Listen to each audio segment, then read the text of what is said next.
Hello, how How are you? you? I'm good. So tell me what's going on with you and your book and your business, my dear. Well, bookkeeping business is thriving. I've never stopped Mm, being super busy.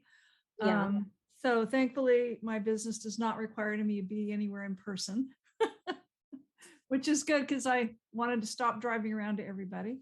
So yeah. that's I- good. And the book is it's coming along. I mean, the book obviously is done, and it's on Amazon and Barnes and Nobles and a bunch of ebook sites. And I got it. There's a little indie bookstore several blocks away from me, but within walking distance. So I walked over there. I mean, I made an appointment, but I walked over there and they have it on consignment. So they took 3 copies on consignment and 1 has sold.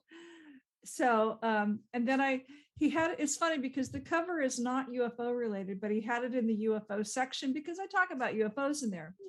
But obviously you wouldn't think that if you looked at the cover. And so I finally said, and it was on the bottom shelf just facing. It's like, Andrew, would you mind now like moving it to one of the other sections that it could, like either the memoir or the fairy magic section? Oh, okay. Because clearly it's about fairies, or part of it's about fairies if you look at the cover.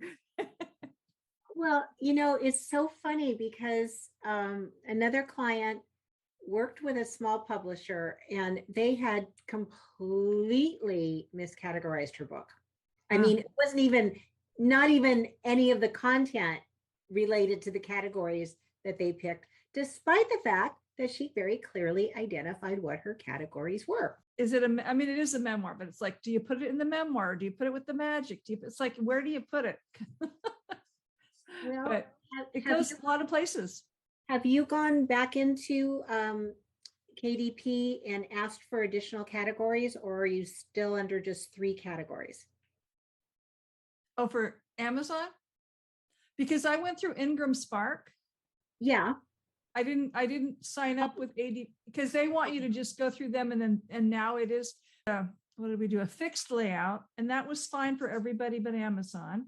But then it took Ingram Spark forever to like, well, we need to review it. I go, why? It's the same as the print text you've got. It's like, anyway, it took them weeks before it ever got onto Kindle. So part of that is Kindle. They have been super backed up this year. I mean, Amazon's just been really backed up because so many books have been written. Yeah. And so it was you can get held up. I think of it like being in the waiting area at the airport. You've got your tickets, you're ready to go, you arrived early and you're waiting, and then you're waiting and nothing's happening, and through no fault of your own. But everybody who wrote and published this year has experienced delays in getting it through the hoops. Even Joanna Penn. Now, okay, she's been publishing since 20, I don't know, say like 2009. Oh, okay. And she was a tech writer. So, I mean, this is not the technology that's holding her up. Right. This last year was really funny. She had translated one of her books, one of her nonfiction books, from English to German. Oh, wow. So it took a little time to do that. And she doesn't speak German. And so she had to have another person look at it. And then she gets it into the queue. It was like 9 months, mind you. This book's already published. She's, she publishes regularly. She had like 3 other things go up and no problem. But the German book, oh my God, 9 months. And she kept going, that's the hold up. What's going on?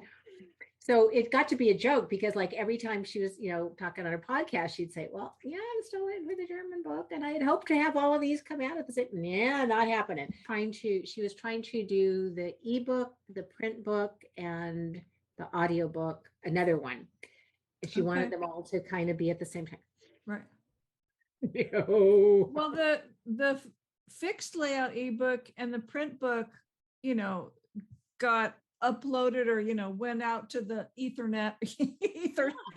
And it was funny because my granddaughter was searching for it online. She goes, Grandma, there's a bookstore and it turned out to be like Massachusetts. That's like carrying your book, but it's what it is. It's like these bookstores can say they carry it and then they'll order it from Ingram Spark if somebody comes in and wants it. Exactly. So it's like, well, that's cool. Cause like, and I was looking at all the Portland bookstores, like, yep, they can, they've got it listed on there. It's like, so, well, that's cool. And I did go through, you had us join the IBPA organization. Right. And I did put an ad in one of their indie catalogs. I haven't done more than one yet. And I don't know if it'll get anything. It's like, I don't know how many things to try that cost money. Well, so, but, I'm more of an advocate of try a lot of free stuff first. And if you're selling a lot of books, then put money into paid advertising. Yeah. Because you are not alone in this. I have unfortunately heard these just awful stories. People spend all this money on advertising, but they have no platform. They have no presence, other than publishing the book, that's it. And so they don't have, there's no reason, nobody knows them. So why would, they're an ad there. Right. You know this from business. Advertising in print is one of the most passive forms of marketing that there is. Right. Not to say not to ever do it, but it's probably not going to be my first recommendation. And the IBPA, it goes out digitally to all these bookstores as well. So, it's digital and print. So and it was a okay price. So, but it's like, because I did have a website set up because I have a couple of books that, I published for my husband years ago that I still would like to sell. Yeah. So they're on the website too. So it's more a website like for the publishing company. Mm-hmm. And then this book, and now my daughter and I want to write a book together. Well, that would be fun. Yeah. It's like, because we it's like with all my failed marriages and with her failed marriage, and then she's been in a long time relationship, but they've broken up, but it's like, okay, we need to do some kind of book that's like the checklist you need to go through so that you don't make all these mistakes. Oh, that is so funny. And it's funny because then when we were walking the other day, I go, that can be my free giveaway for the relationship side of all these podcasts I'm starting to do. Let's start making the free checklist you can get to make you want to buy the book as soon as it's ready. But, Well, no, that is perfect. And you could say, okay, if these 3 things happen, run for the hills. And, we don't know some of the stuff and some of the danger signs of that. Yeah. Well, I'm curious. So you've been on several podcasts, and you should actually introduce yourself because we didn't do that. So why don't we do that? I know I was being a bad hostess here because okay. I know who you are, but we want the world to know who you are. Oh, here. Mm-hmm. My name is Joanne Richards, and I wrote a book called Midlife Magic. So, which is disappearing just like magic. There we go. Okay, there we go. We can see that. And it's the story of basically my childhood, a little bit about my family history and childhood and all that kind of stuff, and then I'm on marriage number 7. We'll just not marriage number 7. So there's a chapter. It's like there's a chapter on just marriage in general, and then why I got married so many times, because I was a Mormon for 30 years, and that's just what you did. Well, I mean, you didn't get married that many times, but it's like you got married instead of having sex before marriage to see if it's like, you got married. And I always thought marriage was a good idea. And, I wanted to have a lot of kids, and that didn't happen. I have one. But I was married to 5 different Mormon men, and they were all sucky. That the marriages were terrible. They were horrible husbands. And I've been married to a non-member, and he committed suicide. And now I'm married to a non-member who's been in prison for a long time, but we get along great. He's his prison story's in the book, and it's like why our relationship has lasted for 20 some odd years. So, and then how he introduced me to the topics of, UFOs and the military with UFOs and the reality of aliens and fairies and witchcraft. And I'd already been part of the paranormal, it's like I already had paranormal experiences before I met him, but I got into more of those, since I've met him and being around a couple different psychic friends and stuff. So the book's all about the path into the woo for me, and how I'm on this cool magical path that it's like I can't wait I can't retire fast enough. It's like I don't get to retire yet, but I can't wait to retire just so I can do more of the woo. Well, I think that's wonderful. Yeah. As you have been out there with your book, have you met some new people, and how has that been for you? Well, I haven't been anywhere physically with the book except to the bookstore. There is a bookstore in Portland here, Portland, Oregon, New Renaissance. If anybody lives in Portland, that is physically carrying the book. But thanks to your marketing classes, I started an email list, and I reached out to a lot of people, and they became test readers and whatever. And, I've been posting on Facebook regularly, very regularly about, here's a snippet from the book, or here's a little thing about what the book is like. And several of my UFO friends have, found out about it and wanted it. And then I use two different editors. So the second editor, she was more in line with, the first one was very in line with my UFO stories and stuff. The second one, she's very in line with the magical side of what I do. And so she, threw it out there to her mailing list. And she was going to talk to, I think she did talk to a bookstore that's, store that's magic and witchcraft and stuff like that. I don't, they haven't responded, so I don't think they haven't wanted the book yet. But so I'm kind of meeting a few people, and I'm getting, thanks to,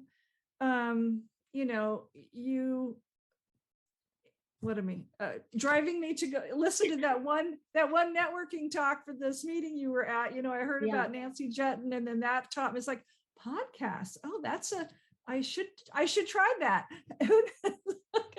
Oh my gosh. Do you believe the proliferation of podcasts? I can't, because I don't have time to listen to them. I used to listen to them when I was in a networking group, and that's how we got some little education for that.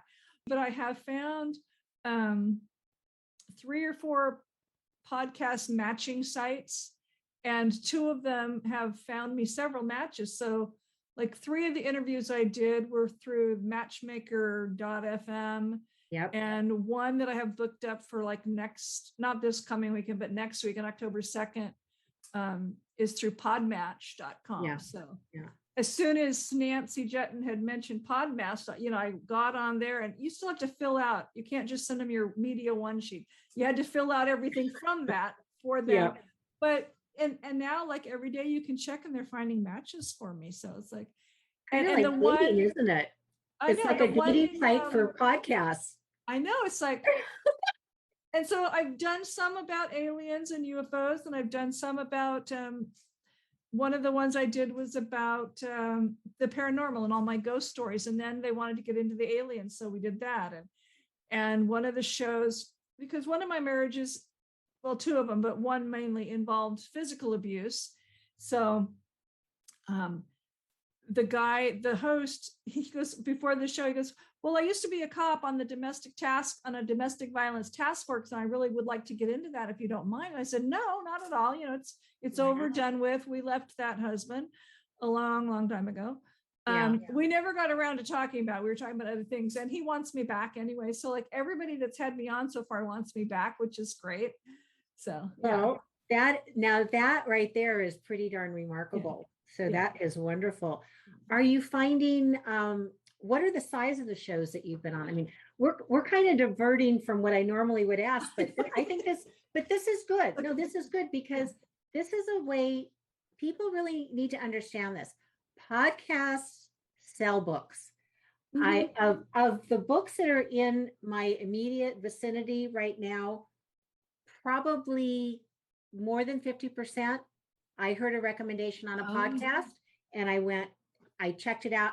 If I was at home, right, which I wasn't always at home. If I was at home, I was like looking it up as they were speaking, or I go, oh, I'll go check the show notes later. But podcasts really do have an impact on your book sales. I don't know exactly when it will air, but it has like lots of 5-star reviews, and it has several episodes, and it's about relationships, because they, you know, the 6 marriages or the 6 bad marriages, you know, it's like they want to know what I've learned, and I've learned a lot. It's amazing. Well, no, I think it is. Well, there was a question that I was curious about, and your book is very, very different than most books, and it has 3 very distinct kinds of, you know, areas in it. But if there were 3 books, and maybe it's, you know, you're going to match one part of the book to another book, what 3 books might you tell us, if you liked these books, you would enjoy your book? 3 titles of books? Yeah. Are there any books you could say, my book in this area is like? I read several books on witchcraft and magic, and I've read some on UFOs. I haven't read too many on multiple marriages, but I will say recently, my daughter had me read Untamed by Glennon Doyle. I haven't read that one yet. Oh my gosh. And again, I usually read just mysteries, even though I like to read other things, but I'm really into mysteries. But I read her book, and it's like, I resonated with her so much. I mean, she hasn't been married as many times as I have, but you know, she had to get out of a weird, sticky situation, but you know, she's made her life work. She's chosen her path. You know, she realized, you know, what her best life is. And I've actually used some quotes from her book, like as I've quoted them on Facebook and said, you know, I really resonated with this, and this reminds me of this part of my book, because, you know, she went through some rough times with her marriage. Now, not thankfully, it's like, okay, I'm not good friends with any of my exes, you know, and the guy that I had my daughter with, he died. So I'm not going to have that part. That she has a good relationship with her ex-husband, and now she's happily married to this woman. But it's, you know, it really resonated with me. You know, stand up for yourself, take care of yourself, do what you need to do to have your best happy life. And that's what COVID has done for me. Well, yeah, you moved, you did all kinds of different things in this last 2 years. I don't get to see my husband hardly ever, because, you know, they don't have they don't have visiting regularly. I've seen him once. I saw him once in April, and then we actually got 2 days together in August. And then they went back on lockdown because cases were rising again at the prison. And now it seems like things are easing up, but he doesn't always get you know, we're used to writing to each other all the time, but we're used to seeing each other every week.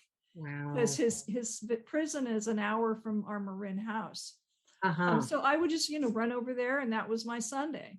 So there was a lot of talking, and this has been a rough year, because COVID's really tested a relationship if you don't get to live together and talk together on a regular basis, you know. And there's some important family, you know, older people talks we need to have. You know, it's hard to talk about that, you know.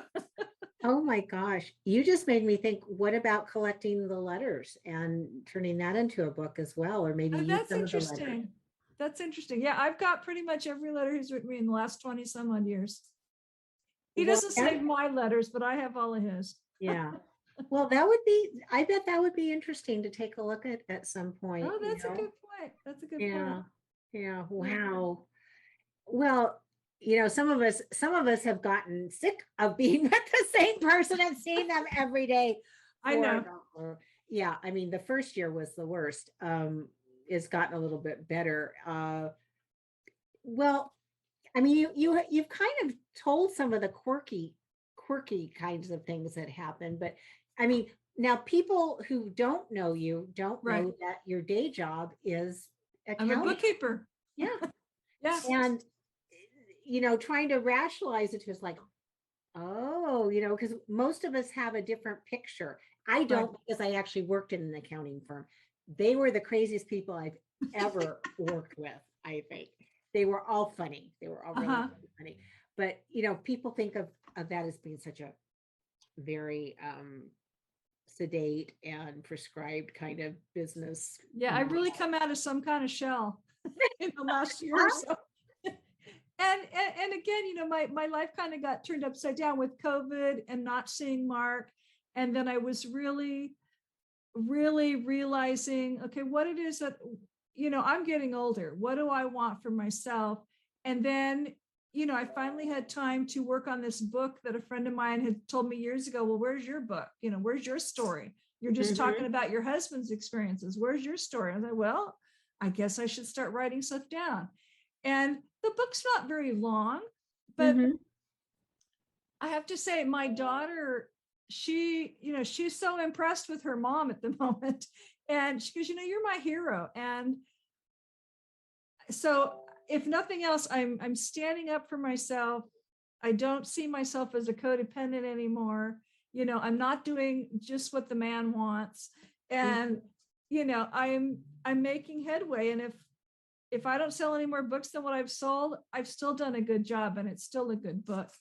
And, and I do want to sell a lot more books because you can, if you need to find out, it's like, well, how I survived 6 really bad marriages, or that, I've gone through lots of different kinds of abuse. And, one guy killed himself. Thankfully, I wasn't there when it happened, but, physical abuse, mental abuse, financial abuse, which was horrible. Yeah. Emotional abuse. So it runs the gamut. And maybe mine weren't the worst cases ever. I was never beaten to a pulp, but when you watch your daughter when she's 2 or 3 laying on the couch with a bruised face because he hit her while you were gone, that is heartbreaking. And I can't imagine. And then I still stayed with him for another couple of years. It was just, what an idiot, Well, do you think there was I'm not saying other people are idiots. It's like, I should have left a lot longer, and I didn't report him, and I didn't even report him to the church leaders. And I just finally, thankfully, I left, but Do you think there was some kind of complicity in terms of how you were brought up that said that it was okay for you not to be treated well? Well, that's a good point. I mean, my family's not Mormons. I joined because of friends, but my dad was an alcoholic, as was his mom. So there was that. And my mom was codependent. And that's where my patterns all started. And I recognize that in the book. I acknowledge that. And, you grew up in the 50s. Marriage was just kind of what you did. I never really I went to college, but I didn't have aspirations for this huge career. And I started getting married, and that one sucks. And, I left. That one sucks. And I left. And, even the one who died, we were heading for divorce before he died. So, we would have gotten divorced, but, so yes, there was a pattern of that I saw growing up. My dad didn't always, we had a lot of fun, but, he didn't always treat my mom well. And, so even though she was saying, okay, girls, I want you to grow up being independent, I didn't grow up as independent. I feel more independent now than I ever did way back then. Yeah. And then as a Mormon, they don't teach you that you have to blindly follow your husband, even if he's a jerk. But, the man is supposed to be the head of the house. And, I kind of took that to extremes and just kind of tried to go along with it. And now it's like I've told my husband, it's like, I see myself as your equal, and I will say what I have on my mind. And, whether, so. Yeah. If there was, what's your biggest wish for how your book can transform other people's lives? Oh, that's a good question. And because of you and all my other little classes I took, I've got all these notes now for talking points and things. It's never too late to find a new path for yourself. I mean, I'm 67, yes, I started this newer path in my 40s, but I've really stepped up my game in the last couple of years. And people see that. And I want people to see that that's possible. And, it's never too late to change your life for the better, whatever you need to do. And for the first time, I'm really owning that I need to take care of my health. And I'm working on that all by myself. It's like, not because my husband said, I really want you to take care of yourself, even though he does a lot, but it's like, not because my daughter said, Mom, I'm really worried about you. It's just like, okay, Joanne, it's time. If you want to last another 40 years, like you say you do, at least, and you've got all these people you want to talk to, then you need to take care of yourself. And I think I can share some insights and wisdom about relationships. And I'm not a therapist. I don't want to be a therapist. I don't want to be a life coach. But I'm happy to talk to people. I don't want a new coaching job. I'm not going to go to school and get certified to do that, but I'm happy to talk to people. And then the other, if you want to call it the woo side, I love to talk about aliens. So I love to sit and chat with people about aliens and fairies and teach them. That's a whole cool topic. And we don't have to talk about the scary ones. We can talk about all the cool stuff. But people do want to know that. And especially if it's not scary. And talking about fairies and like the positive side, when I talk about witchcraft and magic, it's like, well, isn't that like dark? And I go, well, I don't practice anything dark. And it's just following the laws of nature. So, it's using the laws of nature and the energies of the universe and earth basically to get what you want. or to help you in your life, or to bring cool things into your life.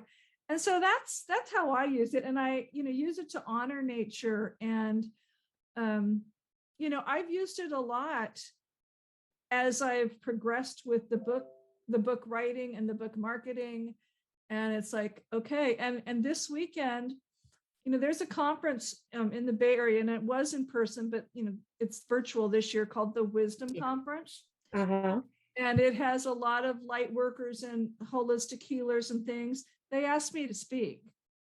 And I do know the organizer, and I know her from UFO stuff. But I'm not really speaking about UFO stuff. I'm speaking about, the transformation that I've gone through and what you and I are talking about just now. So, So I think I have things of, value to share with people. Just like, if I can change my life and be a way happier person, then it's like, did I know I was unhappy? I'm not even sure I knew I was unhappy, but obviously I must have been, because it's like, Well, that's amazing. And, we're the same age, and I would say I'm at my peak right now, whereas I would have said something differently, or I would have said something different when I was in my 30s. I thought, everything was cool, but, still struggling when I was in my 30s, and being the age I am now, I can go, oh, okay, I can do these things and I'm happy, and I don't have to beat myself up. I can, enjoy what I'm doing. Oh, The Forgotten Kingdom by, and I will probably butcher this name. It's Signe. Oh, Signe. I read that. Oh, she's fabulous. Oh, that's a wonderful book. Yes. Was that amazing? And then there was another one, and it has witches in the title, and I'm looking for it. It was about 3 sisters. And well, I also did the Lost Queen too, because that was also really, really good. Well, it is not popping up here. Oh, The Lost Queen. Oh, that's the one I read. No, that was good. Signe. Yeah. So she's got another one? Yeah. The second one isn't quite as, I didn't find it quite as good, but it's flavored differently, because it's focusing on the daughter and the daughter of of the queen, and it reveals all kinds of stuff about the family and the different factions. And it was like, wow. But it does go a lot into the mysticism Yes. and the druid behave, the patterns there. And it was just really, really beautiful. And the first book she wrote was a lovely book about her search for places where there are fairies. And she went to like England and Ireland and stuff. And that was delightful. And I just read, similar to her Lost Queen, I just read The Circle of Stones. And of course, it's sitting in my hallway, so I'm not going to get up and go get it. But the woman that wrote it, and she like researched, I don't know, 10 or 20 years, but because I think she's in California. She's like a chemistry professor at Cal Poly. And she wrote this book, and it's like in the later 1100s. It's like the time of King Henry II and Thomas Becket. But it's all based in North Wales. And the heroine of the story is from Ireland, and she becomes the mistress of this prince of North Wales. And, how all the kids, but she's very much into the Druids are very much a part of that. So you're learning about the history of North Wales and how Christianity and Druid, they're starting to clash, and just a very tumultuous time. And her son was named Madoc, and she had to, anyway, the prince thought he was dead, but he turns out to be this guy who becomes a shipbuilder and travels to the United States and like lives, I think they said, among the Mandan Indians in Florida or so. I don't know if it's Florida or just, the South somewhere. Right. And which makes it, makes more sense about like, because maybe they have, lighter colored hair, or they look, you can see, I guess you can see the resemblance in that, race of Native Americans. Yeah. Interesting. Well, it really is remarkable, because you look at things that we took for granted, but they aren't what we thought they were. Right. And it's so, it just blows my mind when I think about some of the things in American history, and also because I just finished another book by this one is by Justin T. Call, and the first one is called Master of Sorrows, and the second book I just started is called Master Artificer. Kind of as an indictment about religion, and there were like supposed to be these two splits in the world, and it was just kind of really crazy, crazy stuff. And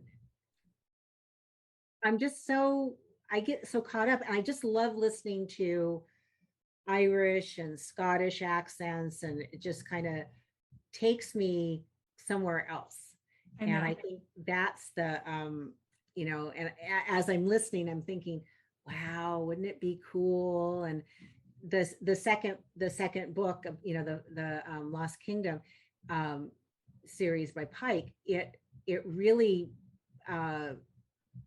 it doesn't go totally woo-woo, but there's enough of it where, they're looking at how different people are sensitive and to what's going on, and not everybody is. And that was really what it was about. And as it turns out, I don't want to spoil it. So I'm going, how do I say that? One of the characters, you won't know until after, because it's in the afterword. You'll learn that this very, what we think of as a kind of a tale is really based in a real person. And I think that yeah, one of my heroes. Yes. Oh, here it is. The Once and Future Witches by Alex Harrow. It's not the happiest book I've ever read, but it is so beautifully done. And wow, I'll have to look it up. Yeah, it is so worthwhile. Yeah. Well, I'm curious. So if we could help you reach more of your readers, what what would you like us to do? Where would you like to send us? And what can we do for you? Well, I do have a website, dragonhillbooks.net. So people can order the book through me if they want a signed copy. Okay. And also there's a form there where they can, send me an email or just say hi or whatever. And also it's on Amazon, it's on Barnes and Noble if they don't care about a signed copy. It's on Kindle, it's on plenty of several ebook formats. So lots of ways to find me. Okay, Kitty, move along. Sorry. I'm curious, are you thinking possibly of turning it into an audiobook? I hadn't thought that. I mean, I've heard of those, and I know that's another expense. So.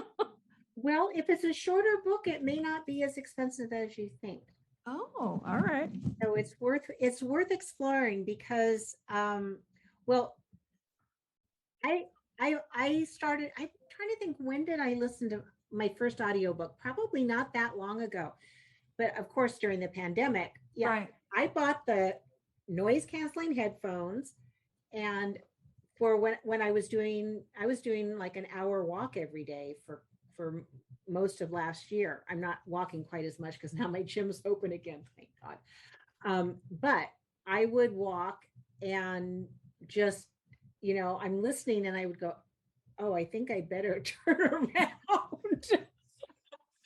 But a lot of people will buy books in multiple formats. And so some of the time they'll be listening, some of the times they'll be reading. Oh. And so audiobooks are a good way to go. Plus, the intersection between podcasts and audiobooks and serialization, it's getting less. Yeah, it's getting to be less of you can only do this, you can do that. And are people, I mean, I know of somebody in Marin who that's her business, producing, the audio. And we probably know the same person. But. Yes, I do. And I know a couple other people who I think are really, really good. It's important, and she does a good job. It's important to feel good about the person you're going to have narrate your book. Right. And some people will do their own. I probably won't.